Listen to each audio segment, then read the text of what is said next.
ഹരിശ്രീ ഗണപതയേ നമ. അവിഘ്നമസ്തു. ഓം നമോ ഭഗവതേ വാസുദേവായ. ശ്രീകൃഷ്ണ പരമാത്മനേ നമ.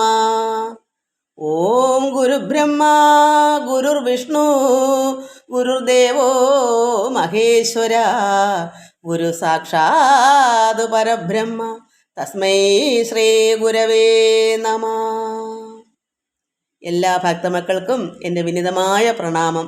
എല്ലാവർക്കും സമാധാനവും ശാന്തിയും ഭഗവത് കൃപയും ആയുരാരോഗ്യവും രോഗശാന്തിയും സർവ മംഗളവും ഭവിക്കണം. എല്ലാവർക്കും ആനന്ദം ഉണ്ടാകണം, എല്ലാവർക്കും തൃപ്തികരമാകണം. എല്ലാം കൊണ്ടും ഈ ലോകത്തിലായാലും ആത്മീയത്തിലായാലും എല്ലാം കൊണ്ടും നിറവ ഉണ്ടാകണം, തൃപ്തി ഉണ്ടാകണം.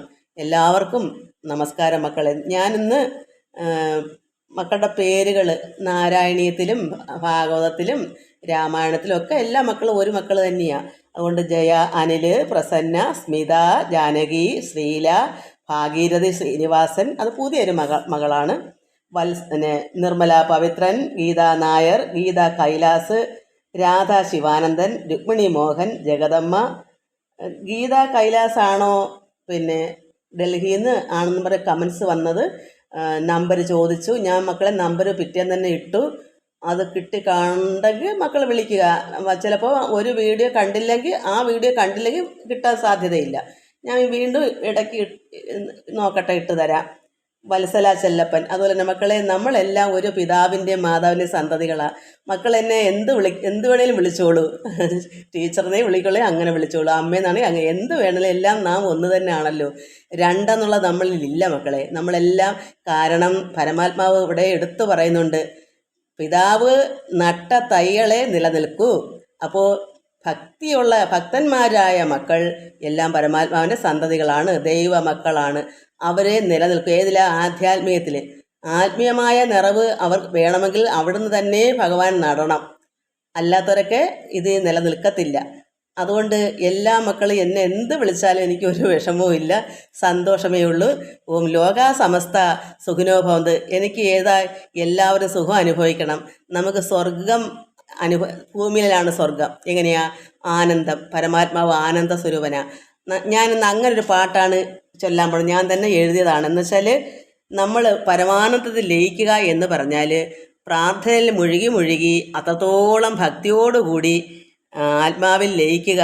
ആത്മാവ് എന്താണ്? നമ്മൾ ജീവാത്മാവ് പരമാത്മാവിൽ ലയിക്കുക. ജീവശക്തി, അതായത് ശക്തി സ്വരൂപിണി മൂലാധാരത്തിൽ ഉറങ്ങി ചുറ്റിട്ട് കിടപ്പുണ്ട്. അതിനെ ഉണർത്തുക എന്ന് പറഞ്ഞാൽ വെറുതെ തട്ടി ഉണർത്തുന്നതല്ല. അത് തട്ടി ഉണരണമെങ്കിൽ നമ്മുടെ ഹൃദയം നിറഞ്ഞൊരു പ്രാർത്ഥനയാണ്, അകമഴിഞ്ഞ ഭക്തിയിലാണ് അത് ഉണരുന്നത്. അങ്ങനെ വരുമ്പോഴാണ് ആ ഒരു പ്രത്യേക ഒരു അനുഭൂതിയിലേക്ക് അത് ഉയർന്നുയർന്ന് സഹസ്രാര പത്മത്തിലേക്ക് ചെല്ലും. അവിടെ ആരായിരിക്കുന്നേ? ശിവ മംഗളസ്വരൂപൻ, ആനന്ദസ്വരൂപനാണ്. അത് ആ ശക്തി സ്വരൂപയുടെ ഭർത്താവാണ്. പരനും അത് അവിടെ പരനിരിക്കുമ്പോൾ പര മൂലാധാരത്തിനേ അവിടേക്ക് ചെല്ലും. അങ്ങനെയുള്ളൊരു ലയമാണെന്ന് ബ്രഹ്മാനന്ദ ലഹരി, ആനന്ദലഹരി. അത് അനുഭവിക്കണമെങ്കിൽ നമുക്ക് ഭക്തി വർദ്ധിക്കണം. അങ്ങനൊരു നാമമാണ്. അപ്പോൾ ആ ഒരു നാമമാണ് ഇന്ന് ഞാൻ ചൊല്ലാൻ പോണത്. അത് ആദി പരാശക്തി എന്ന് പറയുന്നത് നമ്മുടെ കുണ്ടലിനി ശക്തി തന്നെയാണ്. ശക്തി ഇല്ലെങ്കിൽ ഒറ്റ പദം വയ്പ്പാൻ ശക്തൻ ആരഹോ ലോകത്തിലുള്ളത്. അപ്പോൾ പരാശക്തിയാണ് അമ്മ. ആ അമ്മ നമ്മുടെ എല്ലാവരുടെയും ഉള്ളിൽ മൂലാധാരത്തിൽ ഉറങ്ങിക്കിടപ്പുണ്ട്. അതിനെ ഉണർത്തണം. എങ്ങനെ? അത് ഉണരുമ്പോഴാണ് നമ്മൾ ഉണർവുള്ളവരാകുന്നത്. അല്ലെങ്കിൽ നമ്മൾ അങ്ങ് ഉറങ്ങിക്കിടക്കും. നമുക്ക് അകത്ത് വെളിച്ചം പരക്കണം. അത് നമ്മുടെ ശരീരം മൊത്തം ശോഭിക്കണം. അതിന് നമുക്ക് ഈ ശക്തി സ്വരൂപിണി ഉണരണം. ഉണരുന്ന വെറുതെ ഉണരത്തില്ല, നമ്മൾ ഉണർത്തുമ്പോഴാണ് ഉണരുന്നത്. അപ്പോൾ നമുക്ക് എപ്പോഴും ഉണർന്നിരിക്കാൻ പറ്റും. എങ്ങനെയാ? ആത്മാവിൽ രമിക്കാൻ പറ്റും. പരമാത്മാവ് ആനന്ദ സ്വരൂപനായിട്ടുള്ള ചൈതന്യമൂർത്തി എവിടെ ഇരിക്കുന്നു? സഹസ്രാര പത്മത്തിൽ. അവിടേക്ക് ഈ കുണ്ടലിനി ശക്തി ഉണർന്ന് അവിടേക്ക് ചെല്ലുമ്പോൾ പരമാനന്ദത്തിൽ ലയിക്കുന്നത്, ആനന്ദാനുഭൂതി അങ്ങനെയാണ് നമുക്ക് സംഭവിക്കുന്നത്. ആ ഒരു നാമമാ ഇത് ഞാൻ എഴുതുക. ഈ പരമാത്മാവ് ആദിയാണോ, മധ്യമാണോ, അന്ത്യമാണോ?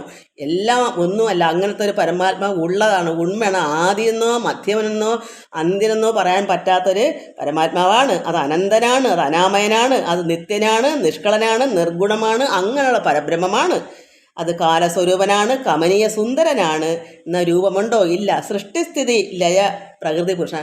പ്രകൃതിസ്ഥനെന്ന് അത് ഭഗവാന്റെ തന്നെ മായയാൽ ഭഗവാൻ തന്നെ രജോ ഗുണം എടുത്ത് നിൽക്കുന്നു, ബ്രഹ്മാവായിട്ട് സ്ഥിതി അത് രക്ഷിക്കാൻ പിന്നെ മഹാവിഷ്ണുവായി നിൽക്കുന്നു, പിന്നെ സംഹരിക്കാൻ അത് ലയം അത് പരമശിവനായിട്ടിവിടെ നിൽക്കുന്നു. ഇതൊക്കെ പ്രകൃതിസ്ഥനായി നിന്നുകൊണ്ട് മായ കൊണ്ട് ഭഗവാൻ ഒരേ ഒരു പിതാവ് തന്നെ ഈ 3 അവസ്ഥയായിട്ട് നിൽക്കുന്നു. അതാണ് കാലസ്വരൂപൻ, കമനീയ സുന്ദരൻ, സൃഷ്ടിസ്ഥിതി ലയ പ്രകൃതി പുരുഷൻ. അത് പ്രകൃതിയും പുരുഷനോട് ചേർന്നതാണ് ഈ പരബ്രഹ്മം. അതുകൊണ്ട് അങ്ങനെ ഭഗവാന്റെ തന്നെ മായയാണ് ഈ പ്രകൃതി. അപ്പോൾ ആ പ്രകൃതി എടുത്ത് ആ മായയിൽ നിന്നാണ് ഇവിടെ 3 അവസ്ഥ എടുത്തേക്കുന്നത്. അല്ലാതെ ഭഗവാൻ പരമാത്മാവ് നിർഗുണനാണ്. പ്രകൃതിക്ക് അത് അമ്മയ്ക്ക് ത്രിഗുണം കൊടുത്തിട്ടുണ്ട്, രജോ ഗുണവും തമോ ഗുണവും സാത്വികവും ഉണ്ട്. അത് സാത്വികം ഭഗവാൻ നാരായണൻ മഹാവിഷ്ണുവായിട്ട് നിൽക്കുന്നു. തമോ ഗുണം എടുത്ത് ആ ഭഗവാൻ തന്നെയാണ് ശിവനായിട്ട് നിൽക്കുന്നതും ആ പരമാത്മാവ് തന്നെയാണ് ഇവിടെ ബ്രഹ്മാവായി നിൽക്കുന്നതും. അത് ഭഗവാന്റെ മായ കൊണ്ട് 3 അവസ്ഥയാണ് നിൽക്കുന്നു. അതാണ് ഞാനിന്ന് പാടുന്നത്. ആദ്യത്തെ പാട്ട് ഞാൻ തന്നെ എഴുതി എൻ്റെ ഉള്ളിലുള്ളൊരു ടൂണാണ്. പരമാനന്ദപുരം എന്ന് പറഞ്ഞാൽ സഹസ്രാര പത്മത്തിലെ ആ പരമാത്മാവ് വസിക്കുന്ന ഗുഹ, ആ വീട് അല്ലെങ്കിൽ ആലയം, ആനന്ദം ലഹരി അനുഭവിക്കുന്ന സ്ഥലം. പരമാനന്ദപുരത്തിൽ പരാപരൻ പരമേശ്വരൻ, പരമാനന്ദപുരത്തിൽ പരാപരൻ പരമേശ്വരൻ, ആദി പരാശക്തി ചിന്മയോടൊത്ത് പരമാനന്ദ ലഹരി പരമാനന്ദപുരത്തിൽ. പരാപരൻ പരമേശ്വരൻ ആദിമധ്യാന്തനാനന്ദനാമയൻ, നിത്യ നിഷ്കള നിർഗുണ ബ്രഹ്മം പരമാനന്ദപുരത്തിൽ. പരാപരൻ പരമേശ്വരൻ കാലസ്വരൂപൻ കമനീയ സുന്ദരൻ, സൃഷ്ടിസ്ഥിതി ലയ പ്രകൃതി പുരുഷൻ പരമാനന്ദപുരത്തിൽ. പരാപരൻ പരമേശ്വരൻ ആദി പരാശക്തി ചിന്മയോടൊത്തു പരമാനന്ദ ലഹരി പരമാനന്ദപുരത്തിൽ. പരാപരൻ പരമേശ്വരൻ ആദി പരാശക്തി ചിന്മയോടൊത്തു പരമാനന്ദ ലഹരി. ഇനി ഒരു കൊച്ചു കൃഷ്ണനെ കൊണ്ടൊരു കൊച്ചു പാട്ടും കൂടെ. എന്ന് വെച്ചാൽ നമുക്ക് ഭഗവാൻ നട്ട തൈകൾ മാത്രമേ നിലനിൽക്കൂ. അങ്ങനെയുള്ള തൈകൾക്ക് വളരാൻ പറ്റും. എന്താണ്? ആത്മീയമാണ് അവരുടെ വളർച്ചയ്ക്ക് വളവും വെള്ളവും. നമ്മൾ ബൈബിളിൽ വായിച്ചില്ലേ? ഇത് എഴുതി ഇപ്പോഴൊന്നുമല്ല, ഒരുപാട് നാളായി. അപ്പോൾ നമുക്ക് ഒരു ദൈവ പൈതൽ, അതായത് ഈശ്വരൻ ഇവിടെ ഈ ലോകത്ത് കുറേ വിത്തുകൾ വിതറിയിട്ടുണ്ട്. അത് ഈശ്വരൻ കണ്ടറിഞ്ഞ് തന്നെ വിതറിയത് കൊണ്ട് അറിയാതെ പോയ വിത്തുകൾ ഉണ്ട്. അതിൽ അതായത് ഭഗവാൻ അറിഞ്ഞ് തന്നെ പിതാവ് വിട്ട വിത്തുകൾ അത് നിലനിൽക്കും. അതിന് വേരോട്ടവും നന്നായി കിട്ടും. വളവും വെള്ളവും എന്താണ്? ഭഗവാൻ ഇഷ്ടമുള്ള കാര്യങ്ങളാണ്. ഈശ്വരൻ്റെ പ്രവൃത്തികൾ, അതൊക്കെയാണ് വളം, ആത്മീയത. അതുകൊണ്ട് അങ്ങനെയുള്ള മക്കൾക്ക് വളരണമെങ്കിൽ ഭഗവാനെ പോലെ അല്ലെങ്കിൽ ഒരു ഗുരുവിനെ പോലെ നമുക്കും ഒരു വൃക്ഷമായി വളരണം. ഭഗവാനെ പോലെ ആകാൻ ഭഗവാൻ ഇഷ്ടം. ഒരു സൽഗുണപൂർണ്ണനായതുകൊണ്ട് ഭഗവാൻ പറയുന്നു നിങ്ങളും അങ്ങനെ ആകുവിൻ. ഒരു ഗുരുവും ആഗ്രഹിക്കുന്ന എന്താണ്? ഇപ്പം എന്തായാലും എൻ്റെ ഒരു മകൾ പല മക്കളും പറയുന്നുണ്ട് ഗുരു എന്ന്. ഉള്ള അറിവായാലും അത് അമൃതാണെന്ന് പറയുന്നതുകൊണ്ട് അങ്ങനെ തന്നെ ഞാനും പറയാം. എന്താ, നമുക്ക് അല്പമേ ഉള്ളൂ, പക്ഷേ ഭഗവാനോടുള്ള സ്നേഹവും ഭക്തിയെല്ലാം ഉണ്ടെങ്കിൽ നമുക്ക് എന്ത് വേണം? നമ്മളും അതുപോലെ ഒരു സൽഗുണപൂർണ്ണനെ പോലെ അത്രമാത്രം ഒത്തില്ലേലും ഒരു 50% നമുക്കും അങ്ങനെ ആകണ്ടേ? ഒരു ഗുരുവിനെ പോലെ എന്ന് പറഞ്ഞാൽ ഒരു ഗുരു എന്താണ് ആഗ്രഹിക്കുന്നത്? അല്ലെ ഭഗവാൻ പരമാത്മാവ് എന്താണ് ആഗ്രഹിക്കുന്നത്? എന്നെ പോലെ ആകുക എന്ന്. ഒരു യഥാർത്ഥ ഗുരുവും അങ്ങനെയാണ്. അറിവില്ലെങ്കിലും ആഗ്രഹം ഒരു അമ്മയെപ്പോലെയാണ്. ഒരു യഥാർത്ഥ ഒരു ജ്ഞാനിയാണ്. എന്നുവെച്ചാൽ അസൂയ കുശുമ്പൊന്നും ഇല്ലാത്തവർക്കാണല്ലോ ജ്ഞാനം ഉണ്ടാകുന്നത്. മറ്റുള്ളവരും നമ്മെപ്പോലെ ആകണമെന്ന് ആഗ്രഹിക്കുന്നത്. അപ്പോൾ അങ്ങനെ ഒരു ചെറിയൊരു ടീച്ചറായാലും ഒരു ഗുരു ആയാലും, പല മക്കളും എന്നെ ഗുരുവിൻ്റെ ഒക്കെ അങ്ങ് പറഞ്ഞാലും ഞാനൊന്നും പറയത്തില്ല. കാരണം ഞാൻ ഒന്നും ആളല്ല മക്കളെ. അതുകൊണ്ട് ഒന്നും എനിക്ക് അറിയത്തില്ലാത്തതുകൊണ്ട് അതുകൊണ്ടാണ് ഞാനങ്ങനെ പറയുന്നത്. അപ്പോൾ അതുകൊണ്ട് എന്ത് വേണം? നമ്മളെന്താണ് നമ്മുടെ കയ്യിലുള്ളത് അത് അനുഭവിക്കുക, അത് അറിഞ്ഞ് മനസ്സിലാക്കി അതുപോലെ ആകാൻ ശ്രമിക്കുക എന്നുള്ളത് ഒരു യഥാർത്ഥ ഗുരുവിൻ്റെ ആഗ്രഹമാണ്. അതുപോലെ ഈശ്വരൻ്റെ ആഗ്രഹവും അങ്ങനെയാണ്. അതുകൊണ്ട് ഞാൻ പറയുന്നത് നമ്മൾ വിഷമിക്കുന്നവർക്ക്, വലയുന്നവർക്ക്, താപത്താൽ വിഷമിക്കുന്നവർക്ക് തണൽ മരമാകണം. നമ്മൾ വൃക്ഷമാകുമ്പോൾ നമുക്ക് മറ്റുള്ളവർക്കൊരു തണലാകണം. അത് ക്ഷുത്തിനാൽ വലയവർക്ക്, വിശപ്പും ദാഹമൊക്കെ ഉള്ളവർക്ക് ഫലപ്രദമാകണം ഈ മരം. എങ്ങനെ കായ്കളും കനികളും ഒക്കെ നൽകണം ഭഗവാനെ. അത് നമുക്ക് കിട്ടണം. എന്തിനാ? എല്ലാവർക്കും അത് സഹായമായി നിൽക്കണം. ഒരു വൃക്ഷം മറ്റുള്ളവർക്ക് തണലേകുന്ന അങ്ങനെയാ. ഫലപ്രദമാകുമ്പോഴാണ് ആഹാരങ്ങളും വിഷമിക്കുന്നവർക്ക് എന്തും കൊടുക്കാനും എടുക്കാനും, ഒരു വാക്കുകൊണ്ടായാലും സ്നേഹം കൊണ്ടായാലും മറ്റുള്ളവർക്ക് ആശ്വാസം കൊടുക്കുക, ഒരു വചനം കൊണ്ടായാലും. അപ്പോൾ അതാണ് നമ്മൾ ആഗ്രഹിക്കണം. എങ്ങനെയാ? എനിക്കും ഒരു ഭഗവാൻ പരമാത്മാവ് വൻ വൃക്ഷമാണ് ലോകത്തിൻ്റെ, നമുക്കും ഒരു വൃക്ഷമാകണം കണ്ണാ. ഞങ്ങൾക്കും ഇതുപോലെ എന്തെങ്കിലും നന്മകൾ പ്രവർത്തിച്ച് മറ്റുള്ളവരെ സഹായിക്കണം എന്നുള്ളവർക്ക് വേണ്ടിയാണ് ഞാൻ ഈ പാട്ട് നിങ്ങൾക്കൂടെ ഇത് പറഞ്ഞു തരുന്നത്. കാരണം എനിക്ക് അങ്ങനെ ഒരു മനസ്സുള്ള സമയത്താണ് ഞാനിത് എഴുതിയത്. അതുകൊണ്ട് അത് ഞാൻ മക്കൾക്കൂടെ തരുന്നു. വളരണം കണ്ണാ, എനിക്കു വളരണം കണ്ണാ, വളർന്നു വളർന്നു വളർന്നു നല്ലൊരു വൻമരമാകണം. വളരണം കണ്ണാ, എനിക്കു വളരണം കണ്ണാ, വളർന്നു വളർന്നു വളർന്നു നല്ലൊരു വൻമരമാകണം. ഒരു പൊന്മരമാകണം, ഒരു നന്മരമാകണം. താപത്താൽ വലയുവോർക്കു തണൽ മരമാകണം. ക്ഷുത്തിനാൽ വലയുവോർക്കു ഫലപ്രദമാകണം. കായ്കളും കനികളും നൽകണം കണ്ണാ, ആത്മാവിലാനന്ദം നിറയ്ക്കണം കണ്ണാ. താപത്താൽ വലയുവോർക്ക് തണൽ മരമാകണം. ക്ഷുത്തിനാൽ വലയുവോർക്ക് ഫലപ്രദമാകണം. കായ്കളും കനികളും നൽകണം കണ്ണാ, ആത്മാവിലാനന്ദം നിറയ്ക്കണം കണ്ണാ. വളരണം കണ്ണാ, എനിക്കു വളരണം കണ്ണാ, വളർന്നു വളർന്നു വളർന്നു നല്ലൊരു വൻമരമാകണം. ഒരു പൊന്മരമാകണം, ഒരു നന്മരമാകണം. നമ്മൾ വിശക്കുന്നവർക്ക്, ദുഃഖിക്കുന്നവർക്ക്, അത്രമാത്രം വിഷമം താപം കൊണ്ട് ദുഃഖം കൊണ്ട് വലയുന്നവർക്ക് നമ്മൾ തണൽ മരമാകണം. നമ്മൾ ഒരു വൃക്ഷമായാൽ നമ്മളെ കൊണ്ട് മറ്റുള്ളവർക്ക് സഹായമുണ്ടാകണം. അതാണ് ക്ഷുത്തിനാൽ വലയവർക്കും, വിശപ്പും ദാഹമുള്ളവർക്കും ഫലപ്രദമാകണം. എങ്ങനെയാ?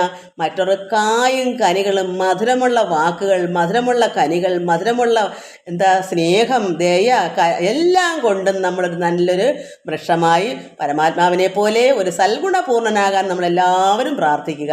കാരണം പരമാത്മാവ് നട്ട തൈകൾ മാത്രമേ മുന്നോട്ട് വളരൂ. ഇങ്ങനെ ഒരു മരമാകാൻ, മറ്റുള്ളവർക്ക് സഹായം കൊടുക്കാൻ. അതുകൊണ്ട് അങ്ങനെയുള്ള മക്കൾക്ക് വേണ്ടി ഇത് ഞാൻ എല്ലാവർക്കും നമസ്കാരം, അവർക്ക് വേണ്ടി ഞാനിത് പാടിയതാണ്. ഞാനിത് കുറച്ചേ നാൾ കൊണ്ട് ഇങ്ങനെ വല്ലപ്പോഴൊക്കെ ഇതിൽ കൂടെ ഇടും. എല്ലാവർക്കും നമസ്കാരം. ഇന്ന് സമയം ഒത്തിരി പോയി, നമുക്കിനി ഭാഗവതം വായിക്കാം. നമ്മളിവിടെ കഴിഞ്ഞ പ്രാവശ്യം ബ്രഹ്മാവ് ഭഗവാനോട് പറയുന്നു, ഒരുപാട് കാലം ഞാനിങ്ങനെ ഈ താമരയുടെ നൂലിൽ, അതായത് ആ തണ്ടിൽ കൂടെ ഞാൻ അങ്ങോട്ടും ഇങ്ങോട്ടും നടന്നു അന്വേഷിച്ചു, കണ്ടില്ല. അവസാനം ഇത് വന്നു ഹൃദയസ്ഥൻ, അതായത് ഉള്ളിൽ തന്നെ പ്രാർത്ഥിച്ചു, ധ്യാനത്തിലിരുന്നു. എന്നിട്ടും എന്ത് ചെയ്തു? പിന്നെയും ഭക്തിയാ മനക്കാമ്പ് സംഭ്രമിച്ചു ഞാൻ. അങ്ങനെ സംഭ്രമമായി. കാരണം ആത്മാവിൽ ധ്യാനിച്ചൻ പലകാലം, അന്തരാത്മനെ കണ്ടതില്ല ഞാൻ അവിടെയും. അപ്പം ഉള്ളത്തിൽ നോക്കിയിട്ടും കണ്ടില്ല. അപ്പോഴെന്ത് വന്നു? മനക്കാമ്പ് വിഷമിച്ചു, സംഭ്രമിച്ചു. ഭക്തിയാ, അത്രത്തോളം ഭക്തിയോടുകൂടി സംഭ്രമിച്ചപ്പോൾ നിന്നള ഉടനെ കാണായി വരികയും ചെയ്തു. നമ്മൾ അതുപോലെയാണ്. അത്രത്തോളം വെമ്പൽ കൊണ്ട് നമ്മൾ ഒരു ഇരിക്കപ്പുറത്തില്ലാത്തൊരു വെപ്രാളം അങ്ങ് വരും. ഒരു സംഭ്രമവും ഒരു വികാരങ്ങളും, എന്താ കാണാത്തുള്ളൊരു വെപ്രാളവും ഒരു ഉരുളക്കോ ഒരു നിലവിളിയും ഒരു ഗൽഗതവും എല്ലാം കൂടെ ഭക്തി മുഴുത്ത് വരുമ്പോൾ അതിനപ്പുറത്തേക്ക് പിന്നെ ഇല്ല. അതിനപ്പുറത്തൊരു ഭക്തി ഇല്ല, അപ്പുറത്തേക്കൊരു വേദന ഇല്ല, അതിനപ്പുറത്തേക്കൊരു സംഭ്രമം ഇല്ല. പിന്നെ അതാണ് അവസാനത്തെ ഒരു പിടുത്തമാണ്. അപ്പോൾ ഭഗവാനോടെ പെട്ടെന്ന് തന്നെ പ്രത്യക്ഷമാകും. അങ്ങനെ ബ്രഹ്മാവിന് കാണിച്ചു കൊടുത്തു. പിന്നെയും ഭക്തിയാ മനക്കാമ്പ് സംഭ്രമിച്ചു ഞാൻ, നിന്നള ഉടനെ കാണായി വരികയും ചെയ്തു. നിന്നുടെ കാരുണ്യം ഉണ്ടായി വരികയാൽ അതുവെന്നിയേ പുനരാർക്കും കണ്ടു കിട്ടുകയില്ല. ഭഗവാന്റെ കാരുണ്യം ഉണ്ടെങ്കിലേ അത് സംഭവിക്കൂ. അത് ഇല്ലെങ്കിൽ, അത് എന്നിയേ ഇല്ലെങ്കിൽ പുനരാർക്കും കണ്ടുകിട്ടുകയില്ല പരമാത്മാവിനെ. ഭഗവാൻ നാരായണന്, കൃഷ്ണനായാലും യേശുവായാലും ഏത് പരമാത്മാവിൻ്റെ അവതാരങ്ങൾ ആരായാലും നമ്മുടെ വെപ്രാളം പോലെ ഇരിക്കും. അതുകൊണ്ട് ഭഗവാൻ അങ്ങനെയുള്ള വെപ്രാളം വന്നെങ്കിലേ ഭഗവാന്റെ കാരുണ്യം ഉണ്ടാകൂ. ആ കാരുണ്യം വരാത്തത്തോളം കാലം നമുക്ക് കാണാൻ പറ്റുകയില്ല. നിന്നുടെ കാരുണ്യം ഉണ്ടെന്ന് വന്നിടുന്നാകിൽ അന്നേരം അവിടെ കാണായി വരും അഖിലവും. ഇവിടെ ബ്രഹ്മാവ് സർവ്വതും പിന്നെ കണ്ടു. ഭഗവാന്റെ കാരുണ്യം വന്ന അദ്ദേഹം അത്രത്തോളം ഒരു പൊടി കുഞ്ഞിനെ പോലെ, ഒരു മരപ്പാവ പോലെ നിന്ന് ഉഴന്നു വിഷമിച്ചു. അത്രത്തോളം ദുഃഖപ്പെട്ടപ്പോൾ ഭഗവാനോടെ എല്ലാം പ്രത്യക്ഷമായി കാണിച്ചു കൊടുത്തു. ബ്രഹ്മാവിൻ്റെ അഹങ്കാരമൊക്കെ പോയി. കാരണം മറ്റേ ഭഗവാൻ നിർമ്മിച്ച ബ്രഹ്മാവ് ഓടിച്ചപ്പോൾ ഭയന്നോടി. ഭഗവാന്റെ എല്ലാം വിഷ്ണുരൂപമായി കണ്ടു. ഇതെല്ലാം കണ്ട് അത്ഭുതപ്പെട്ടു, അന്തം വിട്ടു, ഭയന്ന് ഓടി. അങ്ങനെ ആരോരുമില്ലാതെ, തുണയില്ലാതെ ഒരു സ്ഥലത്ത് നിന്ന് മരപ്പാവ പോലെ നിന്നൊരു കുഞ്ഞിനെ പോലെ നിന്ന് ദുഃഖിച്ച് സംഭ്രമിച്ച് വിഷമിച്ചപ്പോൾ ഭഗവാൻ അവിടെ രക്ഷ കൊടുക്കുന്നു. അതാണ്, അങ്ങനെ വേണം, എല്ലാവർക്കും അങ്ങനെ കിട്ടത്തുള്ളൂ. അപ്പോൾ ഭഗവാൻ അങ്ങനെ പിന്നെ ഇങ്ങനെ എനിക്കിവിടെ കുറഞ്ഞൊരു നേരം, അതായത് നിങ്ങളുടെ കാരുണ്യം ഉണ്ടെന്ന് വന്നിടുന്നാകൽ അന്നേരം അവിടെ കാണാൻ വരും അഖിലവും. നിർണയം ജനനിയാം നന്ദനന്ദിനിക്കു നീ നിന്നകതാരിൽ തന്നെ കാട്ടിനാൻ ജഗത്രയം. കാരണം യശോദ അമ്മ ഭഗവാൻ മണ്ണ് തിന്നു എന്ന് ചോദിച്ച് ഭഗവാൻ ഞാൻ സത്യമായിട്ടും കഴിച്ചില്ല അമ്മേ എന്നൊക്കെ പറഞ്ഞിട്ടൊന്നും അമ്മ പിന്നെ വാ തുറക്കെന്ന് പറഞ്ഞു. വാ തുറന്നപ്പോൾ സർവ്വലോകം മൊത്തവും ഭഗവാൻ ആ യശോദാമ്മയെ കാണിച്ചതാണ് ഈ പറയുന്നത്. നിർണയം ജനനിയാം, അത് അമ്മ, നന്ദനന്ദിനി നന്ദഗോപരുടെ ഭാര്യ നന്ദിനി, അത് യശോദ, അവർക്ക് നീ, അതായത് ഭഗവാൻ, നിന്നകതാരിൽ ഭഗവാന്റെ ഉള്ളത്തിൽ, അതായത് വാ തുറന്നപ്പോൾ ഭഗവാന്റെ വയറ്, ആ ഗുഹ ഈ ലോകം മൊത്തവും കാണുന്നത് പോലുള്ളൊരു വലിയൊരു വയറായി അമ്മയെ കാണിക്കുന്നു. നിന്നകതാരിൽ തന്നെ കാട്ടിനാൻ ജഗത്രയം, 3 ലോകവും, ത്രയം 3 ലോകം, 3 ലോകവും, ത്രിലോകം എന്ന് പറയും.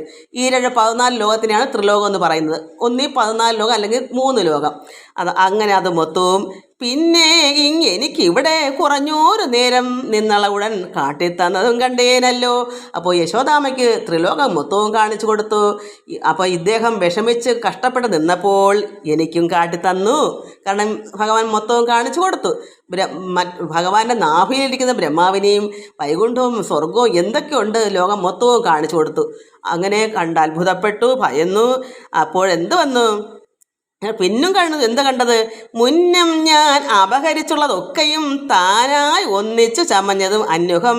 അതായത് ഭഗവാന്റെ ഗോപന്മാരെയും പിന്നെ പശുക്കളെയും മൊത്തം അയാൾ മറച്ചു പിടിച്ചു ബ്രഹ്മാവ്. അതാണ് മുന്നം ഞാൻ അപഹരിച്ചത്. കാരണം ഭഗവാൻ ആഹാരം കഴിച്ചുകൊണ്ടപ്പോൾ പശുക്കളെ കാണാതെ പോയി. ഭഗവാൻ ചോറും പിടിച്ചുകൊണ്ടാണ് പോയി നോക്കാൻ ചെന്നപ്പോൾ ഒന്നും കാണുന്നില്ല. അപ്പോൾ അപഹരിച്ച് മാറ്റി. അദ്ദേഹത്തിൻ്റെ പരമാത്മാവിൻ്റെ മായ അദ്ദേഹത്തിന് അല്പമുണ്ട്. ഈ ലോകത്ത് ഒരേ ഒരു മായയുള്ളത് പരമാത്മാവിൻ്റെ മായയാണ്. അതിൽ നിന്ന് അല്പം ബ്രഹ്മാവിനുണ്ട്. നമുക്കെല്ലാവർക്കും അല്പാൽപ ശക്തി ഉണ്ടല്ലോ. അതുപോലെ ഈശ്വരൻ്റെ ശക്തി നമുക്ക് എല്ലാവർക്കും അല്പാൽപം ഉള്ളതുപോലെ ബ്രഹ്മാവിന് അല്പമുണ്ട്. അത് ഉപയോഗിച്ചിട്ടാണ് ഭഗവാന്റെ മഹിമ അളക്കാൻ പോയി. അങ്ങനെ അന്ന് അപഹരിച്ചതൊക്കെയും താനായി ഒന്നിച്ച് ചമഞ്ഞതും അതെല്ലാം ഒന്നിച്ച് ചമഞ്ഞ് അന്യുഹം വിശേഷിച്ച് കണ്ണിലാമാർ കാണായി വന്നതൊക്കെയും വിഷ്ണുവർണ്ണമായി നിറഞ്ഞതപ്പോൾ നീ ശേഷിച്ചതും. അപ്പോൾ അവിടെ എന്തായാലും കണ്ടത്? അദ്ദേഹം മറച്ചു വെച്ച അപഹരിച്ചുകൊണ്ടുപോയ ആ പശുക്കളും ഗോപന്മാരും അതുപോലെ ഭഗവാൻ നിർമ്മിച്ചതും എല്ലാം അയാൾ കാണുന്നു. എന്നിട്ടോ അതെല്ലാം എന്തായി മാറി? വിഷ്ണു രൂപമായി മാറി. ഒന്നിച്ച് ചമഞ്ഞതും അന്യഹം വിശേഷിച്ച് കണ്ണിലാമാർ, അദ്ദേഹത്തിൻ്റെ കണ്ണിൽ കണ്ടത് കാണായി വന്നതൊക്കെയും അയാൾ നോക്കുന്നത് എന്താ? മൊത്തവും വിഷ്ണു വർണ്ണമായി നിറഞ്ഞതും. എന്നിട്ടോ ഒടുക്കം അപ്പോൾ നീ ശേഷിച്ചതും. ഇതെല്ലാം എത്ര പശുക്കളും എത്ര ഗോപന്മാരും എന്തൊക്കെ ഉണ്ടോ അയാൾ കാണുന്നതൊക്കെയും വിഷ്ണു വർണ്ണമായി കണ്ടു. എന്നിട്ടോ പിന്നെ അത് കേട്ടുന്നതും എല്ലാം മാറി ഭഗവാൻ മാത്രമായി ശേഷിച്ചു. നീ ശേഷിച്ചതും ഒടുക്കം ഭഗവാൻ മാത്രമായി നിന്നു. സന്നിധവും കണ്ടേൻ തവ മായാ വൈഭവങ്ങളിൽ നിന്നൊന്നും എനിക്കറിയാവതല്ല ഒരിക്കലും. ഇതൊന്നും ഞാൻ സന്നിധവും അടുത്ത് തന്നെ നിന്നതൊക്കെ കണ്ടു. ഈ ഭഗവാന്റെ തവ മായാ വൈഭവങ്ങൾ ഇതെല്ലാം അടുത്തു നിന്ന് കണ്ടേൻ. പറയുക ബ്രഹ്മാവ്, ഞാനിതെല്ലാം കണ്ടു. ഭഗവാന്റെ മായാ വൈഭവം ഒടുക്കം ഞാൻ കണ്ടു, അങ്ങ് മാത്രമായി നിന്നു, അതും കണ്ടു. അതെല്ലാം എനിക്കൊന്നും അറിയാവതല്ല, ഇതൊന്നും എനിക്കറിയാൻ പാടില്ല. അതുകൊണ്ട് ഭഗവാന്റെ മഹിമ എനിക്ക് അളക്കാൻ ഒക്കത്തില്ലെന്ന് അയാൾ അത്രമാത്രം കേണ് പറയുക. അളക്കാൻ പോയ ആളാ ഇപ്പോൾ പറയാം എനിക്കൊന്നും അറിയത്തില്ല. ഇന്ന് പലരും പറയും എനിക്കറിയാം എന്തെങ്കിലും അറിവുള്ളവർ പറയൂ അറിയാമെന്ന്. അതിൻ്റെ അർത്ഥം എന്താ? ഒന്നും അറിഞ്ഞുകൂടെന്നാണ്. ഇന്ന് പലരും പറയും എനിക്കിതൊക്കെ അങ്ങ് അറിയാം. ഒന്നും നമുക്കറിയാത്തില്ല, ഒന്നും അറിഞ്ഞിട്ടില്ല, അറിയാൻ ഒന്നും സാധ്യമല്ല ആരാലും. അതുകൊണ്ട് പറയുന്നു, ഇപ്പം അദ്ദേഹം പറയുന്നു, ബ്രഹ്മാവ് പറയുന്നു, കണ്ണിലാമാറ് കാണായി വന്നത് ഒക്കെയും വിഷ്ണുവർണ്ണമായി ഭഗവാന്റെ ഇരുപുറവും ദേവിമാരും ഭഗവാന്റെ 4 കൈകളോടും ശംഖ് ചക്ര ഗദ പങ്കജ എല്ലാം അങ്ങനെയായി നിൽക്കും സർവരും. പശുക്കളും ഗോപന്മാരും പശുക്കുട്ടികളും എല്ലാം അങ്ങനെ നിന്നു. അപ്പോൾ അങ്ങനെ നീ വിശേഷിച്ചതും നീ മാത്രം പിന്നെ ശേഷിച്ചു നിന്നു. ബാക്കിയെല്ലാം ഭഗവാന്റെ മായ അങ്ങ് മാറ്റി. ഇദ്ദേഹം അത്രമാത്രം ഭയന്ന് വിറച്ചപ്പോൾ ഭഗവാൻ അവിടെ ആരുമല്ലാത്തൊരു മരപ്പാവ പോലെ എന്നപ്പോൾ ഇതൊക്കെ ഭഗവാൻ അങ്ങ് മാറ്റിയിട്ട് ഭഗവാൻ മാത്രമായി നിന്നു. അതൊക്കെ അദ്ദേഹം കണ്ടത്. സന്നിധവും ഭഗവാൻ അടുത്തുനിന്ന് ഞാൻ കണ്ടേൻ തവ അങ്ങയുടെ മായാ വൈഭവങ്ങളിൽ നിന്നൊന്നും എനിക്കറിയാവതല്ല എനിക്കൊരിക്കലും ഭഗവാന്റെ മഹിമ അറിയാൻ പറ്റുകയില്ല എന്നവിടെ താണ് വീണു ആരുമില്ലാത്തൊരു അനാഥനെ പോലെ വിങ്ങുക.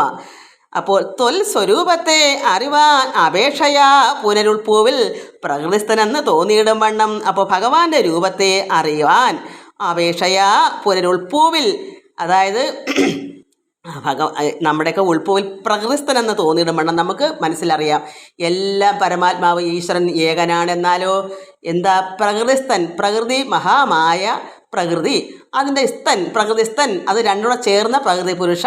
അങ്ങനെയുള്ള പരമാത്മാവ് വിശ്വമോഹിനിയായ മായയ, അങ്ങയുടെ ഭാര്യ മഹാമായയായിരിക്കുന്ന ദേവിയുടെ മായ, ഭഗവാന്റെ വിഷ്ണു മായ കൊണ്ട് രജോ ഗുണ അച്യുതനായ ഭവാൻ ഞാനായി നിന്ന് ഈ പ്രപഞ്ചം. അതുകൊണ്ട് ഭഗവാൻ പ്രകൃതിസ്ഥനായി നിന്നുകൊണ്ട് ഭഗവാൻ തന്നെ മായയാൽ രജോ ഗുണത്തിൽ നിന്ന് ബ്രഹ്മാവിനെ ഈശ്വരൻ തന്നെ ഭഗവാന്റെ മായ കൊണ്ട് അദ്ദേഹത്തിന്, അതായത് രജോ ഗുണാദ്യ അച്യുതനായ ഭഗവാൻ, രജോ ഗുണം എടുത്തുകൊണ്ട് അച്യുതൻ ഭഗവാൻ കൃഷ്ണൻ എന്തു വന്നു? ഈ പ്രപഞ്ചം ഞാനായി നിന്ന്, ഈ പ്രപഞ്ചം അതായത് ബ്രഹ്മാവായിക്കൊണ്ട് നിന്ന്. ആരാ? ഭഗവാൻ കൃഷ്ണൻ. ഈ ബ്രഹ്മാവായിക്കൊണ്ട് തന്നെ ഭഗവാന്റെ മായ കൊണ്ട് രജോ ഗുണം എടുത്ത് ഈ രജോ ഗുണത്തിൽ തന്നെ നിന്നുകൊണ്ട് അദ്ദേഹത്തോട് ചേർന്ന് നിൽക്കുന്നതാണ് ഭഗവാൻ തന്നെയാണ്. ഈ രജോ ഗുണത്തിൽ നിന്ന് ബ്രഹ്മാവിനെ കൊണ്ട് ഈ പ്രപഞ്ചം സൃഷ്ടിപ്പിക്കുന്നു. അതല്ലാതെ ബ്രഹ്മാവിൻ്റെ കഴിവല്ല, അത് ബ്രഹ്മാവ് തന്നെ പറയുന്നു. ഈ ഭഗവാന്റെ മായ വിശ്വമോഹിനിയായ, അത് മഹാമായയായ ദേവിയുടെ മായയ രജോ ഗുണാദ്യ അച്യുതനായ, ഈ രജോ ഗുണാദ്യ അച്യുതൻ വെച്ചാൽ ഭഗവാൻ കൃഷ്ണൻ. അങ്ങനെയുള്ള ഭഗവാൻ ഞാനായി നിന്ന് ബ്രഹ്മാവായി നിന്നും കൊണ്ട് ഈ പ്രപഞ്ചം സൃഷ്ടിച്ചു. എന്നിട്ട് വഴിപോലെ സന്തതം പരിചിനാൽ പുഷ്ടികളോടെ ധർമ്മനിഷ്ഠയെ ചേർത്ത് രക്ഷിച്ചിടുവാൻ സത്വഗുണം ആശ്രയിച്ചൊരു വിഷ്ണു രൂപത്തെ പരിഗ്രഹിച്ച് തോന്നിക്കുന്നു. മഹാമായ, അത് മായ കൊണ്ട് നമുക്ക് തോന്നിക്കുന്നു. അതായത് രജോ ഗുണം കൊണ്ട് ബ്രഹ്മാവിനായി നിന്നും കൊണ്ട് ഭഗവാൻ തന്നെ രജോ ഗുണം എടുത്ത് ബ്രഹ്മാവിനെ സൃഷ്ടിക്കുന്നു. എന്നിട്ട് പുഷ്ടികളോടെ സന്തോഷത്തോടെ എത്രമാത്രം ആനന്ദത്തോടെ എല്ലാവർക്കും എല്ലാ സൃഷ്ടികളെയും നട്ട് ഭഗവാൻ എന്ത് ചെയ്യുന്നു? സത്വഗുണം ആശ്രയിച്ച് സാത്വിക ഗുണം എടുത്തുകൊണ്ട് വിഷ്ണു രൂപത്തെ പരിഗ്രഹിച്ച് തോന്നിക്കുന്നു. ആ പരമാത്മാവായ നാരായണൻ വിഷ്ണു രൂപമായി തോന്നിക്കുന്നു. നമുക്ക് തോന്നിക്കുക ഈശ്വരൻ ഏകനാണ്. എന്താ മായ എടുത്തതുകൊണ്ട് നമുക്ക് തോന്നും യഥാർത്ഥത്തിൽ അവർ 3 പേരും 3 പക്ഷേ അത് എന്തുകൊണ്ടാ? ഭഗവാന്റെ മായ കൊണ്ട് തന്നെയാണ് രജോ ഗുണം എടുത്ത് ബ്രഹ്മാവായി നിന്നു ഭഗവാന്റെ സാത്വിക ഗുണം എടുത്ത്. കാരണം പ്രകൃതിക്കേ ഉള്ള ഗുണങ്ങൾ. അപ്പോൾ പ്രകൃതി മഹാമായയുടെ ഗുണങ്ങളെടുത്ത് സാത്വിക ഗുണം എടുത്ത് ഭഗവാൻ തന്നെ വിഷ്ണു രൂപമായി നിന്ന് ഈ സൃഷ്ടിയെ പരിപാലിക്കുന്നു. എന്നിട്ട് പിന്നെ എന്ത് ചെയ്യുന്നു? സത്വരം സംഹാരത്തിനായിക്കൊണ്ട് തമോ ഗുണയുക്തനായി മൃത്യുഞ്ജയനായി നിന്നരുളുന്നു. എന്നിട്ട് ഭഗവാൻ സംഹാരം, തമോ ഗുണം, ഈ ത്രിഗുണങ്ങളാണ് ഒരു തമോ ഗുണം. ഒന്ന് രാജസ, അത് ബ്രഹ്മാവായി ഭഗവാൻ തന്നെ നിന്നുകൊണ്ട് ചെയ്യുന്നു. ആ പരമാത്മാവ് തന്നെയാണ് ഇവിടെ സാത്വിക ഗുണമെടുത്ത് എല്ലാ സൃഷ്ടികൾക്കും രക്ഷ കൊടുക്കുന്നത്. എന്നിട്ടോ എന്നുവെച്ചാൽ പരിപാലിക്കുന്നു. പിന്നെ തമോ ഗുണം എടുത്തുകൊണ്ട് പരമശിവനായി തോന്നിക്കുന്നു നമുക്കെല്ലാവരും. അത് സംഹാരം, ലയം, അതായത് നമ്മളെ സൃഷ്ടികളെ മൊത്തം എപ്പോഴായാലും നമ്മളെ സംഹരിക്കുമല്ലോ. അങ്ങനെ 3 അവസ്ഥയായി ആര് നിൽക്കുന്നു? ഭഗവാൻ വൈകുണ്ഠവാസിയായ ഭഗവാൻ നാരായണൻ. ആ കൃഷ്ണൻ പരമാത്മാവാണ്, അതുകൊണ്ട് നമുക്ക് കൃഷ്ണൻ എന്ന് പറയാം. ഭഗവാൻ വൈകുണ്ഠവാസി നാരായണനെ നമുക്ക് കൃഷ്ണൻ എന്ന് പറയുന്നത് എന്താ? അത് സാക്ഷാൽ പരമാത്മാവ് അവതരിച്ചത് കൊണ്ടാണ്. അങ്ങനെ നമുക്ക് ഇത് ഇങ്ങനെ മനസ്സിലാക്കണം നമ്മളെപ്പം. ഈ ബ്രഹ്മാവ് ഇത് മനസ്സിലാക്കി എന്താ നല്ല പാഠം പഠിപ്പിച്ചതുകൊണ്ട് അദ്ദേഹം മനസ്സിലാക്കി പറയുന്നു, ഇതെല്ലാം തോന്നിക്കുന്നു, നമുക്കിതെല്ലാം തോന്നലാണ്. എന്താ ഭഗവാന്റെ മായ. ഭഗവാൻ ഏകനല്ലേ, ഏകാത്മാവല്ലേ. അപ്പോൾ ആരാണ് ബ്രഹ്മാവ്? പരമാത്മാവല്ലേ. പിന്നെ മഹാവിഷ്ണു പരമാത്മാവല്ലേ, പരമശിവൻ പരമാത്മാവല്ലേ. ഈ മൂന്ന് ഭാവവും ഏകനായ പരബ്രഹ്മ വസ്തുവല്ലേ. നിഷ്കള ഗുണബ്രഹ്മം, നിർഗുണ ബ്രഹ്മം. അതായത് ഗുണങ്ങളില്ലാത്ത പരമാത്മാവ് ഭഗവാന്റെ മായ കൊണ്ട് ഗുണങ്ങൾ എടുത്ത് നമുക്ക് തോന്നിപ്പിക്കുന്നു, നമുക്കൊക്കെ തോന്നുന്നു. അതെന്താ? അതായത് നമുക്കറിയാം, ഒരു കയറിൻ്റെ കഷ്ണം കണ്ടിട്ട് നമ്മൾ പാമ്പാണെന്ന് തോന്നിക്കുന്നത് പോലെ. അതാണ് മായ.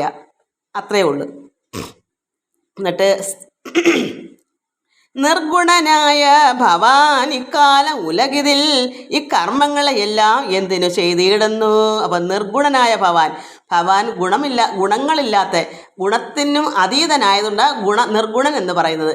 ഈ സാത്വികോ രാജസോ താമസോ ഒന്നും തന്നെ ഭഗവാനില്ല. അതിൽക്കും മേലെയാണ്, ഇവിടെ ഗുണങ്ങൾക്കും അതീതനാണ് ഭഗവാൻ പരമാത്മാവ്.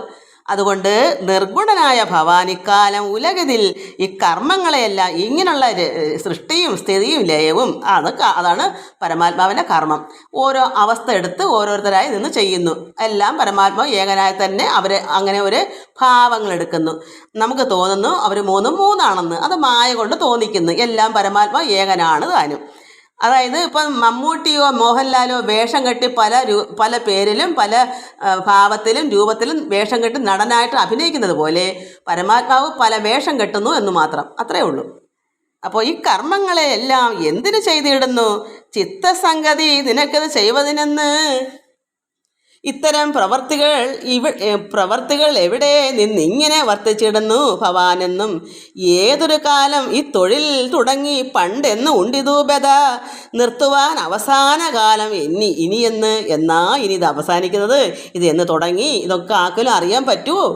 ഇത് എന്നാ ഈ സൃഷ്ടി ഉണ്ടായതെന്നോ, ഈ പ്രവൃത്തികൾ ഭഗവാന്റെ ഈ കർമ്മങ്ങൾ പരമാത്മാവ് എന്നാ ഇത് സൃഷ്ടി നടത്തി, ഇത് എന്നാ ഇത് പരിപാലിച്ചത്, ഇത് എന്നാ ഇനി അവസാനിക്കുന്നതാണ് ഈ തൊഴിൽ തുടങ്ങി പണ്ടെന്നും ഉണ്ടിതു ബത. നിർത്തുവാൻ അവസാന കാലം ഇനി എന്നാ ഇത് അവസാനിക്കുന്നത്? പ്രളയമാണല്ലോ അവസാനം. അതുകൊണ്ട് നിർത്തുവാൻ അവസാന കാലം എന്ന് ആദി മധ്യാന്തങ്ങൾ എന്നായി വരും.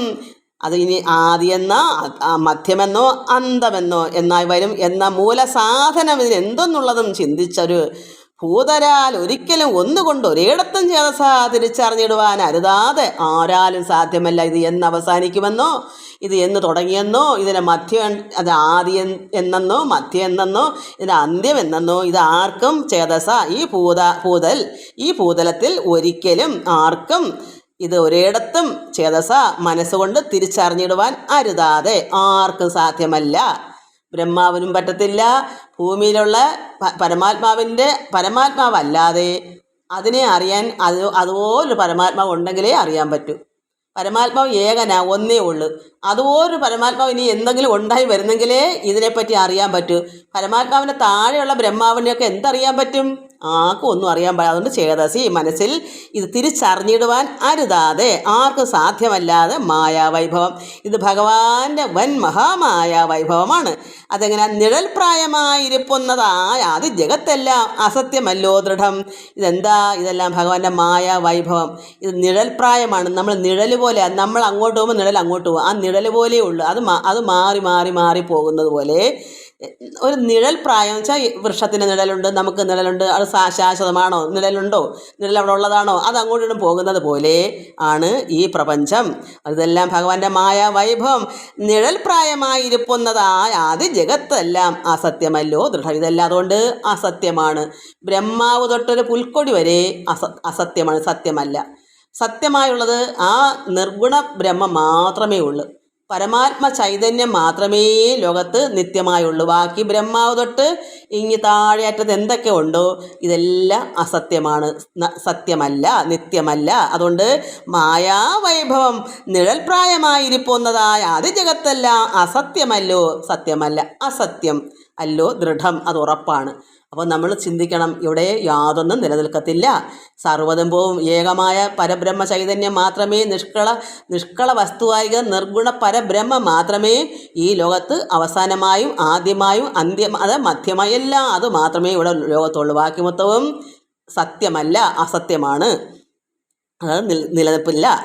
അതുകൊണ്ട് സ്വപ്നസന്നിഭം, ഇതെല്ലാം സ്വപ്നം പോലെയാണ്. നമ്മൾ സ്വപ്നം കണ്ട് ഉണർന്ന എന്തെങ്കിലും നമ്മളിൽ പിന്നെ ഉണ്ടോ? ആ സ്വപ്നത്തിൻ്റെ എന്തെങ്കിലും അത് നടക്കുന്ന സംഭവമാണോ? അതുപോലെയാണ് ഈ ലോകം, ഈ പ്രപഞ്ചം മായ കൊണ്ട് നമുക്ക് തോന്നിക്കുന്നത് ഇത് സത്യമാണെന്ന്. പക്ഷേ അറിവില്ലായ്മ ഉള്ളവർക്കേ സത്യമായി തോന്നും.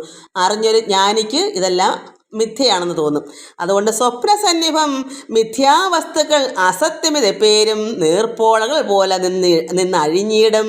അതുകൊണ്ട് ഇത് സ്വപ്നസന്നിഭമാണ്. സ്വപ്നം കണ്ട് ഉറക്കത്തിൽ കിടന്നാൽ ഉണരുമ്പോൾ ഒന്നും ഇല്ലാത്തതുപോലെ മിഥ്യാവസ്തുക്കൾ ഇത് മിഥ്യയാണ്, സത്യമല്ല.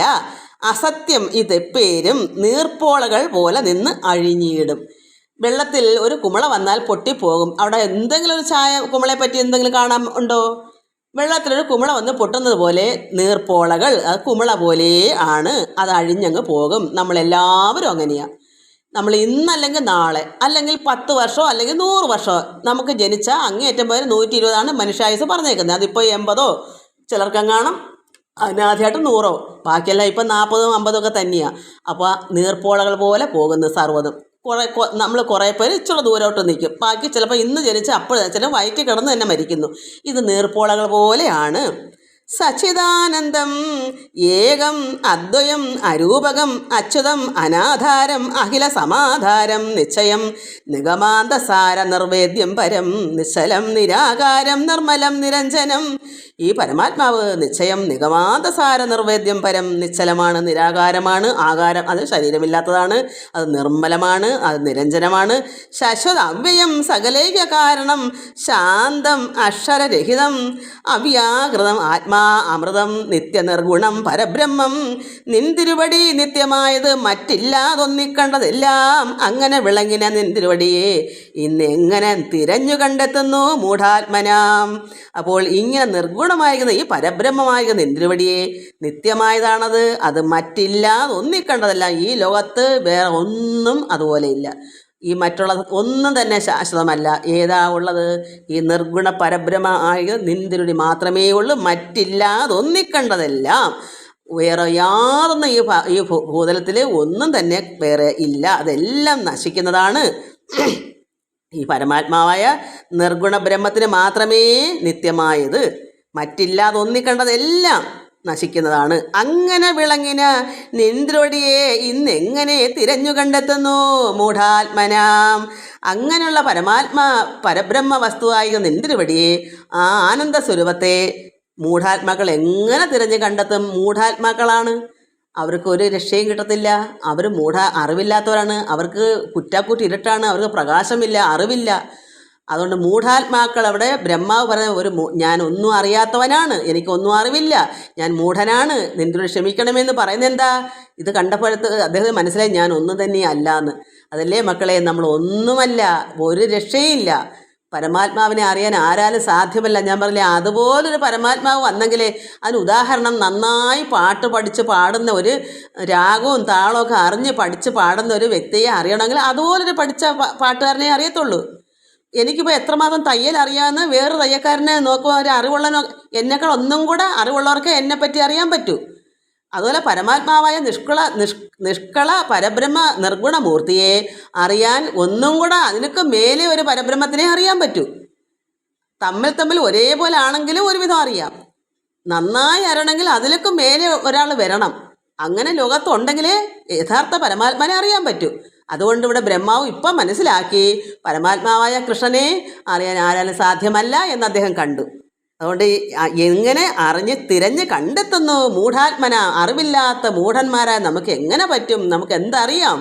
അതുകൊണ്ട് നിന്നുടെ കാരുണ്യമുണ്ടായി വരുന്നേരം തന്നിൽ തന്നെ നിന്നുണർത്തിയിടും ഏകന പരമാർത്ഥം. അപ്പോൾ ഭഗവാന്റെ കാരുണ്യം ഉണ്ടെങ്കിൽ എങ്ങനെ കാരുണ്യം ഉണ്ടാകും? വെറുതെ കാരുണ്യം വരൂ? നമ്മുടെ ഭക്തിയും സ്നേഹവും അത്രമാത്രം പ്രേമമാകുന്ന ഭക്തി, ഭഗവാനോടുള്ള സ്നേഹം, അങ്ങനെയുള്ള അകമഴിഞ്ഞ ഭക്തി നമ്മൾ വേറൊന്നിനും വേണ്ടി അല്ല ഭഗവാനെ സ്നേഹിക്കുന്നത്. ഈ ലോകത്തിലെ ഒന്നും തന്നെ വേണമെന്നുള്ള ഭക്തിയല്ല. അത് ആഗ്രഹത്തിന് വേണ്ടി, നമ്മുടെ സ്വാർത്ഥതയ്ക്ക് വേണ്ടിയുള്ളതാണ്. നിസ്വാർത്ഥമായ ഭക്തിയും സ്നേഹവുമാണ് ഭഗവാന് വേണ്ടുന്നത്. എന്നുവെച്ചാൽ നമ്മൾ ഒന്നിനു വേണ്ടിയല്ല, പരമാത്മാവിനെ നമുക്ക് വേണം, നമുക്ക് ഭഗവാനെ വേണം. ആ ആർത്തി ഇരമ്പൽ അങ്ങനെ വരുമ്പോഴാണ് ഭഗവാന്റെ കാരുണ്യം ഉണ്ടാകുന്നത്. ആ കാരുണ്യം ഉണ്ടായി വരുന്നേരം തന്നിൽ തന്നെ നിന്ന് ഉണർത്തിയിടും ഏകന പരമാർത്ഥം. അങ്ങനെ നമുക്ക് ഭഗവാനെ നമ്മളെ ഉള്ളിൽ തന്നിൽ തന്നെ ഉണരും, നമ്മൾ തന്നെ ആണെന്ന് നമ്മൾ അറിയും. എങ്ങനെ നമുക്ക് മൂഢാത്മാക്കൾക്ക് അത് പറ്റുന്നില്ല. നമ്മുടെ ഭക്തി ഒരറിവും വേണമെന്നില്ല.